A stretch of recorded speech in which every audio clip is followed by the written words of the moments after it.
Hello, welcome to Chapter 5. Before we dive into the meat of this chapter, I would like to take a moment to sort of frame the material that we'll be discussing so that we can more clearly understand why it's important and how it fits into everything that we've done up until now. First of all, we have seen that arguments have internal structure. And I think if there's one thing that I would like you to take away from this course, it would be just that. Sometimes when we read a passage or when we hear someone talk, it's easy to think that an argument is just a bunch of sentences and then suddenly the conclusion pops out. But as we've seen, it is not like that. Arguments are composed of specific claims that have particular relationships to each other. Arguments have internal structure. It follows from this then that understanding and evaluating an argument is largely a function of tracking the argument's internal structure, or at least it presupposes that we've somehow tracked the structure. Mapping can help us to do that, and that's the only reason mapping is important. Mapping, either in our head, keeping track of what the argument looks like, or if the argument is longer or harder on paper, is a really good way to understand what the argument's internal structure is. So, mapping an argument can help us to understand and evaluate that argument. Why is that important? Well, the ability to understand and evaluate arguments can help us to decide when we should be convinced by what someone is saying and when we shouldn't be convinced by what someone is saying, because that's kind of the entire purpose of an argument. An argument is to convince us of something, whether we're giving that argument to ourselves to try to figure out what's true, or whether someone else is giving an argument to us to convince us that something is true. So, if mapping an argument, either on paper or mentally, helps us to understand and evaluate the argument, and it does, and if the ability to understand and evaluate arguments helps us to be convinced when we shouldn't be and not be convinced when we shouldn't be, it follows from this then that mapping an argument can help us to be convinced when we should be and help us to not be convinced when we shouldn't be. And that is exactly why mapping is important. It helps us to understand arguments, and that helps us to decide when we should accept the conclusion and when we should not accept the conclusion.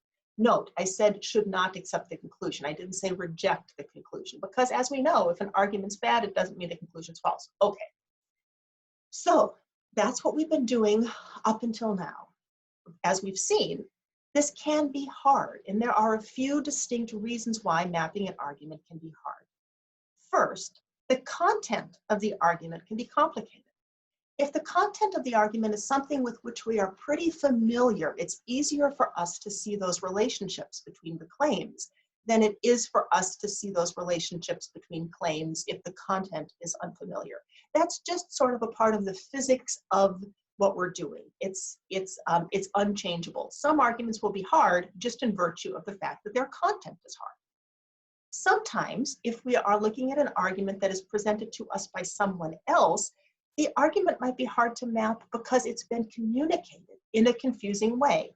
And we've been seeing that a little bit as we've gone along. Some arguments, just in virtue of the way they are expressed, largely in virtue of the order in which the claims are stated, are simply easier to follow than arguments that are communicated in a different way, with the claims stated in a different order. And then third, sometimes we might not have a particular skill. There might be a feature of an argument structure that we have just not yet learned how to represent or how to conceptualize or how to map. Suppose, for instance, that we had stopped after chapter 2. What could we have done then? Well, you could have represented arguments that have a reason and a conclusion, and you could have represented arguments that have a premise, a sub-conclusion, and a conclusion. But if there were dependent reasons, claims that should be added together, you wouldn't have been able to represent that. Not being able to represent it, it would have been harder to see it. Not being able to see it, certain arguments would be harder to follow. Similarly, if we had not understood dependent reasons, that relationship would have been sometimes invisible to us in ways that would have made it hard for us to understand and evaluate some arguments. Well, good news, there is only one feature of an argument that we have yet to see, After we see this, our skill set, our tool set will be effectively complete with one exception. I haven't talked about objections to arguments. That's because partly it's hard to put all of that material into one semester, and also once you understand how support works, understanding how objection works is almost identical. So I don't think that the learning curve would be so steep there that you couldn't just kind of see it. Okay, so let's take a look at that other thing, that last missing skill.